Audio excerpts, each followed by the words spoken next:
Assalamualaikum warahmatullahi wabarakatuh. Kembali lagi di Telusuri Nusantara.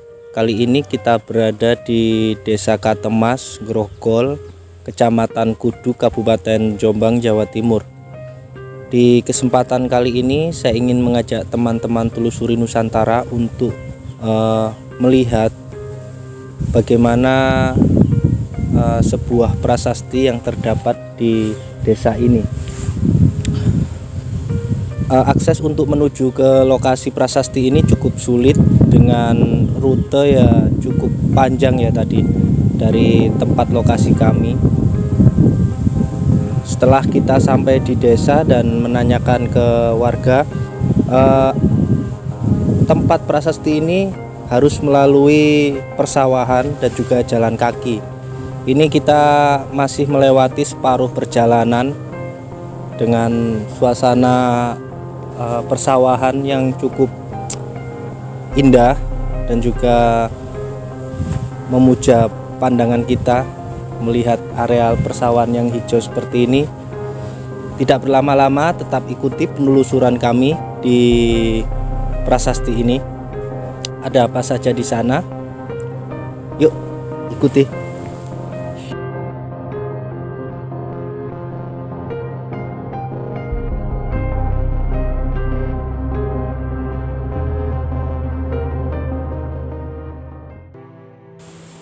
Ya teman-teman, kita sudah berada di lokasi prasasti.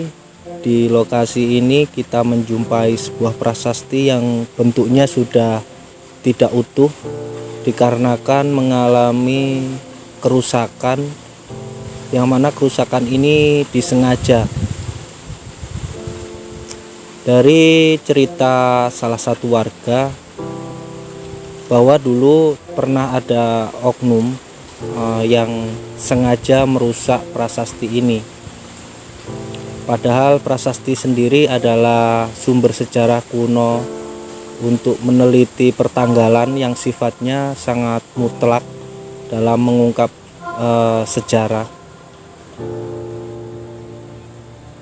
Hal tersebut tidak patut kita contoh karena ini adalah sebuah peninggalan kuno yang sifatnya penting dalam mengungkap sejarah.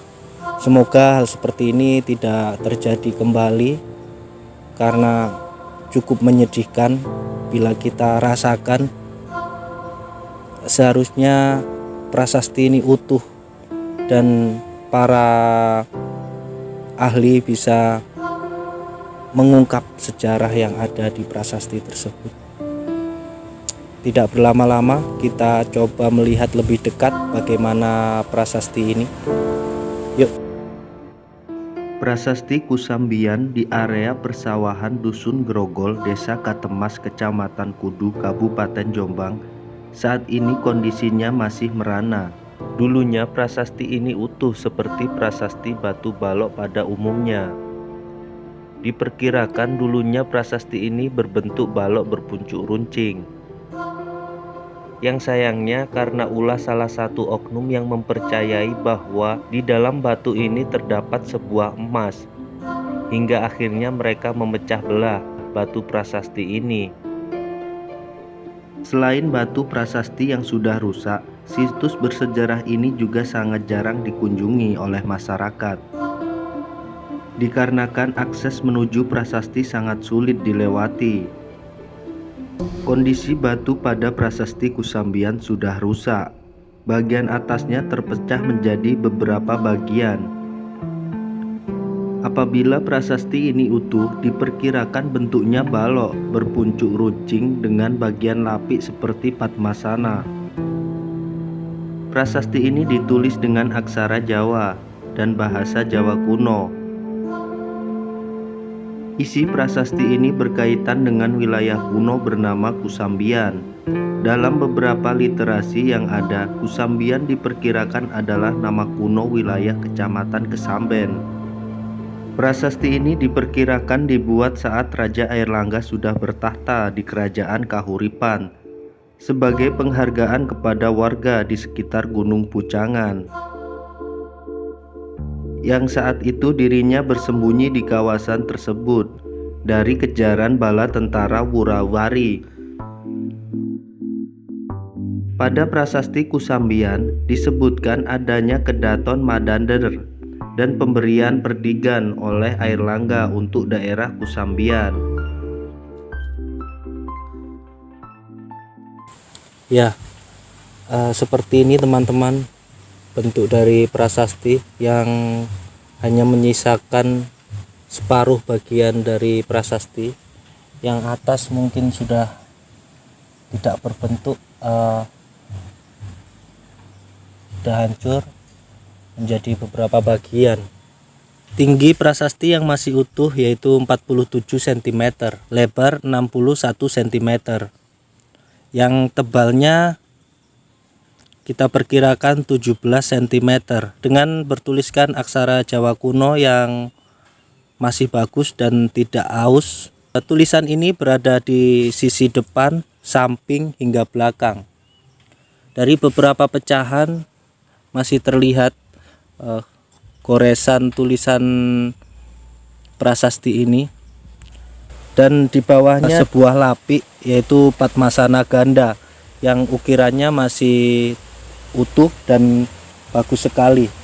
Prasasti Kusambian ini dibuat oleh Raja Airlangga untuk memberikan jasa bagi masyarakat Kusambian yang sudah melindungi saat pelarian dari serangan Raja Wurawuri. Dari jasa masyarakat tersebut akhirnya Raja Airlangga menetapkan sebagai tanah sima sawah. Prasasti ini diresmikan pada tahun 959 Saka, atau bila dikonversikan menjadi angka tahun 1300 Masehi. Bila melihat angka tahun peresmian, tahun ini merupakan tahun era kerajaan Kahuripan yang dipimpin oleh Raja Airlangga dari kerajaan Mataram kuno.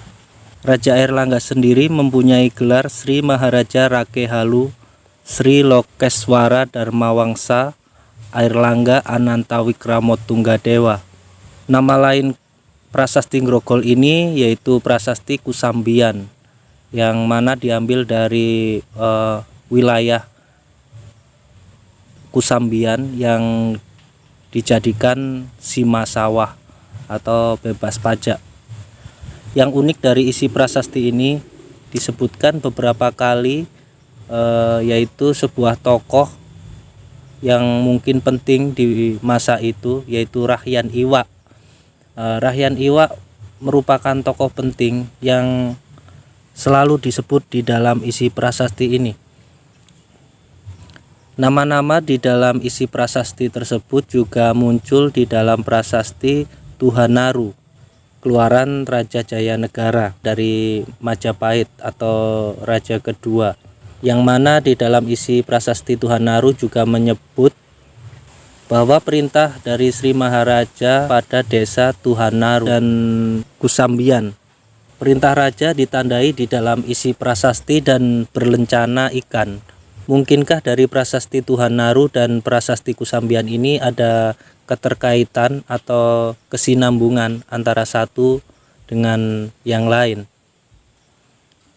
Hal tersebut mungkin bisa terjawab oleh para ahli, yaitu para ahli epigrafi, untuk membaca isi yang lebih konkret. Mungkin seperti itu penjelasan yang bisa saya sampaikan terhadap prasasti Kusambian ini.